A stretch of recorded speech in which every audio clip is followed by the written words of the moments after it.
I start talking about understanding someone else from their point of view. But if we stay in that bubble, in our own thought process, because we're just moving the needle in our own worlds, right? We're not really moving it from a global perspective. Right. And so then maybe do we just try to attract, by our example, do we try to attract those that are willing to say, hey, let's have this conversation. Let's try to understand different points, come together, and maybe that'll catch fire, right? And our group will grow.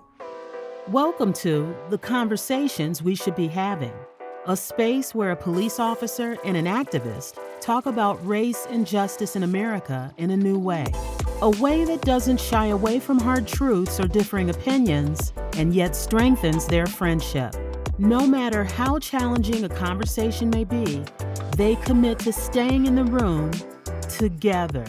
Are we more than the labels put upon us by society? Is it dangerous to self-ascribe to a particular label? Are labels a help or a hindrance to our coming together? In this episode, Tanisha and Elliott discuss their own labels as Black Lives Matter co-founder and activist and chief of police. They also speak to the larger challenges of labels as a barrier to unity or even different groups entering into a discussion. So last episode, you were on fire. I was on fire. Yeah, I like to call it passion. Yes. All right. The passion was coming out of Elliott. If y'all heard it, if you didn't, go back and listen to it again because it was amazing. And towards the end, we really started talking about being true to ourselves, right? And if we could really be true to ourselves, listen to each other, how do we come together? How do we break down those walls with all these labels? I guess we should start off with, do we have labels? Do you consider yourself to be a label? And how does that fit into your world? I always, I think I've said this in every episode we've done so far. I always end up saying, and I feel like it's so simple, but I'm like, we're human, right? And I don't know, it is what it is. To me, like at my core and my heart, I'm just Elliott. And you know what? If I would say anything, I'm probably more family oriented, where I'm, husband, I'm a father. Those are things I'm really proud of, that I really, would say I try to pour my heart and soul into, But so I don't know. I feel like, and this is like real super basic, but labels are trouble. Do we label ourselves or do people label us? I don't know that I put that many labels on me, on myself. I just don't. I know it's my job, but I don't even think of myself as a cop, That's really? Yeah. I mean, it's my job. It's Right. part of my life, so, but I don't know. I don't know that I give it that much thought. Like I'm a police officer, and maybe it's just because it's such day to day. It's so ingrained into my, right? I mean, nobody else here puts a gun on their hip, right, to go to work. I do. I don't think twice of it. But I think off the bat, I would have added police officer as your label. Like for some reason, not to stir the pot again and get you all fired up, but for some reason, we do label certain professions, judge, lawyer, police officer. Those are like, we label people as that. Yep. But like my profession, certain professions, I wouldn't be like, yep, that's my label. That's strange. Like teacher, we label people as teachers, all of that. It's the weirdest thing. I guess it goes back to what we label others versus what we label ourselves. And then do we get mad at how people label us? But then now that you're labeled that, do you become that? If somebody was to judge me on the last episode we did, right? Probably not a fair representation of really who I am as a whole, and usually, right? Unless I catch fire a little bit. This is a tough one. In my neighborhood, I've heard people say, "Oh, that's the cop. That's the cop's house." And I've driven by. Yeah. In fact, I was walking. We were doing a little walk up the sidewalk, and a police car from that town that I live in was driving by, and going really slow, for whatever reason, and I could hear people sitting outside. Oh, it's probably the cop that lives on the street. I shouldn't be the cop, but I am the cop. A couple months ago, someone introduced me and they said, this is Tanisha Johnson and she's an up and coming, inspiring activist. And I was like, ooh. I mean, not that that's a bad label, right, but it was a label. And I was like, I don't know if I consider myself an activist, but now I'm like, I started labeling myself as that. And I think I did it because someone else did it, and I wouldn't have done it on my own. Not to say I'm not doing great things and trying to make change, which is what the definition of an activist is. But I think that's what I get to, is that I wouldn't have labeled myself that if someone hadn't. And it wouldn't have made me think about who I am. I hear that because I've said, I'm doing a podcast with Tanisha. She's the, co-founder of and how does that make you feel? Like, I mean, are you good with that or is that? I'm going to be honest. When I first started BLM, and this is Tanisha, co-founder of BLM, and it was almost because it came with so much negative connotation. I did not like it because I got so much flack from it, from family, from co-workers, peers. It was like, you're doing BLM? Like, are you going to be in the streets? Are you going to be breaking windows? Are you going to be all of a sudden at the courthouses challenging the system? How's this going to affect your job and your kids? But that was a label I used to struggle with, and I don't anymore. Now I'm like, yes, recognize me. I don't know. It's weird. Is that weird? No, I mean, no, I don't think it's weird to feel weird about it. I don't. I mean, for me, I really, truly never wanted to be, a chief of police. Now you're in this identified camp, cohort, this identified perspective because you are that. So people are like, Tanisha's BLM, so therefore she must hate white people. She must, F the police, all of this stuff. And so I'm already grouped into that. So then is the label damaging? In a sense, right? Because we're all doing it, every one of us. You know what I mean? Tanisha BLM, what does that mean? She's going to hate me automatically. She's going to disagree with everything I say, which is not true. It is damaging. You know why? And I might get flack for this, but it's damaging because, yes, I'm BLM, black woman, feminist, all of that.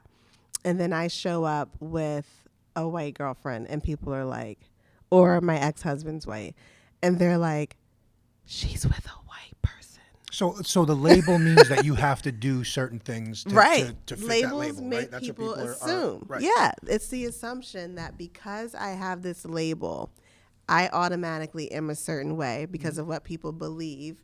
People think police is, F the black folks, we just want to arrest everybody, the law is the law, all of that. But really, you're not that, I don't know. It's damaging. I think it's damaging.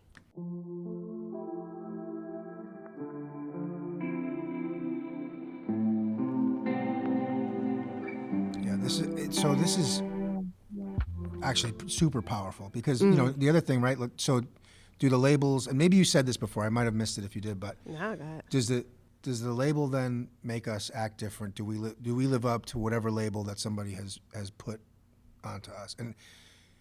And you know what? I can say a little bit that I do. You know what I mean? Like if somebody's like the chief of police, I'm like, oh shoot, I gotta. Right? Yeah. Nobody saw that, but it's, I'm standing tall. I'm trying to make sure that I'm, keeping it together, wiping the crumbs off my tongue. Right. But that's not, how do we fight back from that? And I don't know, maybe we don't, maybe we're too far gone, but the labels are trouble. Look, when I first met you or heard about you, it was the BLM part that was like, okay. You know what I mean? It wasn't anything else, right? We both said it. Oh, here comes the cliche grouping, all right. We did. We said that a lot. That is how we bonded. And how much did those labels even, right? Yes. For each other, how much did that really have an impact? And then, right, the bigger question, what's happening in the world with that? Because that's all it, Democrat, Republican, Yes. Fox News, CNN, MS, all these different things. I mean, you're putting in this little box with everything. Well, let's even take it here. When we first started to work together on Project Empathy, and everybody was like, you're going to have this white guy read your story. That's going to be weird, and you're really going to read a cop story. Right. And it was a lot of, even from my groups, various groups, they're just like, why are you even doing this, right? Why are you even trying to get to know a cop? Because, I'm BLM, so I must feel a certain kind of way. Oh, is this going to be like an argumentative podcast? Are you guys going to be just going head to head with each other? And it's like these labels on us because you are police, because not even you're a cop, you're the chief of police, you're the head dog. And I'm Tanisha Johnson, BLM co-founder. Why are we here? Dramatic pause. Right. So what has been like from colleagues or or friends who were saying like, come on, you're really going to do this? Yeah. Did you win anybody? Did anybody say, okay, I see what Yeah. why you're doing this? And some were just like, nope, no way, this is a bad idea. I've had a mixture, to be honest with you, and I'll say more good than bad. So I don't want to get it Mm-hmm. twisted out here. Like everybody is just like, whoa, no. Some of our conversations, I leave and I'm like, oh, I guess I really don't know what it's really like to be a cop. We do have the assumptions of what we think, and that's where people are coming from. So they're like, you're doing a podcast talking about worldly, local, community topics, and you have this particular stance, and they're like, what's going to be the benefit of this? What is it going to solve? Whose side are you on? Does that make you feel like you're part of the right group? By that saying, by that I'm saying BLM. Is that the right group? Is it right to have, not right, that's not the correct word, but is there something else that needs to be created that's more unifying? BLM just makes it feel like, well, they're always going to be there. Police are always going to be here. And although you and I are kind of modeling what that looks like to try to kind of break that, that mold there, I don't know. But I think that's the problem. Like, I think we've labeled BLM to look a certain way, and we've labeled police to look a certain way, right? And no, it's not always about the police. It's really about empowering our community and doing what's right for those who need it. No one sees that BLM is having a holiday drive, and we're giving hundreds of gift cards and warm weather clothing to youth organizations, and no one knows that we gave out 20 Chromebooks last year to kids of all color who needed them. You know what I mean? So all they think of is BLM with this label, and no, we're much more than that. I'm still having a little bit of trouble with it though, just because of the labels, not anything that you just said and what, everything that, BLM Seacoast is doing. It's just still, there's a label issue there, Yeah. And I think you said it last time, right? You guys aren't going to volunteer to do anything to help the police. I don't think I said that last time. Rewind the tape, please, and let's Because play I that think part. I recall saying something along the lines of like, well, would you help us with a community event or something like that? And I think I said yes. Oh, rewind the tape. I could have swore that's what I said, right? Yeah. I think I joked and I said absolutely not. But then I think I corrected and said, as long as it's along with our mission, Yep. and you guys are willing to work with us, and we have that common ground, absolutely. Well, but you know what? That's important because you know what? I'm going to tell you that I thought you said no last time, but whatever. You're not saying that now.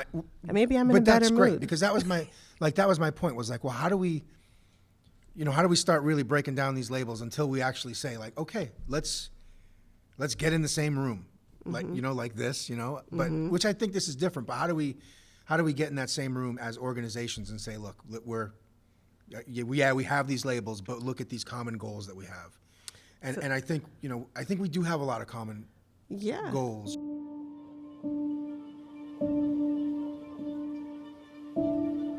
So it's how do you keep moving forward and not see the other person or the other group as a problem, right? And move along with that. And so then maybe do we just try to attract, by our example, do we try to attract those that are willing to say, hey, let's have this conversation. Let's try to understand different points, come together, and maybe that'll catch fire, right? And our group will grow and become, from two groups to one group. And we're still going to have those outliers, but. Would you say that because we don't listen without acting, would you say that is why we stay in our own camps, our own labeled camps, keep our same views and perspectives, and then we keep repeating history. Yes. Yeah. I mean, you're right. Everything is a cycle. I mean, I think we could say it with, every example that you've given to real estate, to, banking. I mean, it is a cycle. And why does it keep happening? Because we keep repeating the same mistakes. Everything's moving so fast. Information is out there with a snap of a finger. Is it right? Is it wrong? I don't know. I think it's just going to be that's going to be a tough hurdle because there's just so much information. So are we ever really going to listen to one another?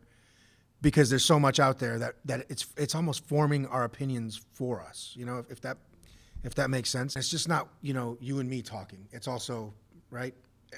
Everybody's got a podcast now. Everything that you scroll through is not as good as ours. So that's just gonna, it's gonna be truly, right. I think, another really difficult hurdle. That's just putting more labels and more groups, creating more. Yeah, but how do you get past the thought of being a sellout to your label by doing this? And maybe that's more of my issue. But who cares, right? Because didn't we start this by saying we're true, be true to your true self? But still, there's still that fear, right? There's still, even now, I sit here, and I know we were talking about being true to ourselves earlier, right? And we were talking about the whole labeling and coming out and all of this stuff. Mm-hmm. And it's just like, there's still that inner fear of, oh my God, they're going to know, and who's going to be disappointed and who's going to be mad and who's going to try and come at me because of this. Yeah, this is my truth, but I'm still want to hide it just a little bit because of the labels that were put on me. Because Tanisha's not supposed to be that. Yeah, I hear you. I hear you. That's... Damn, I feel like we need some deep thought music right there. That's like doom doom doom. That's not deep thought music.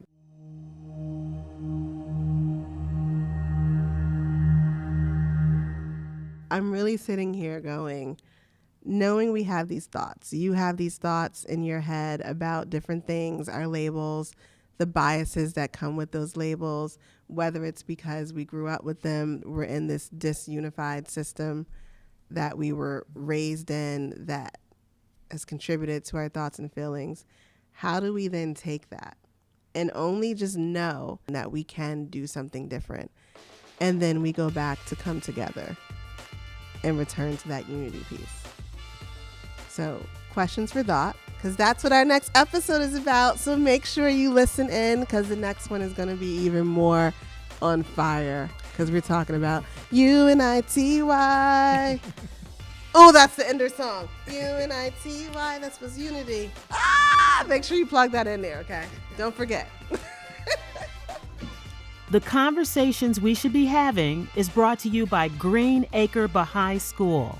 Green Acre is a center of learning in Elliott, Maine, dedicated to promoting the oneness of humanity so that we all may live in a just, diverse, and united society. For new episodes and events, please visit theconversationweshouldbehaving.com. You can find the podcast on any of your favorite listening platforms. Please like, follow, and share.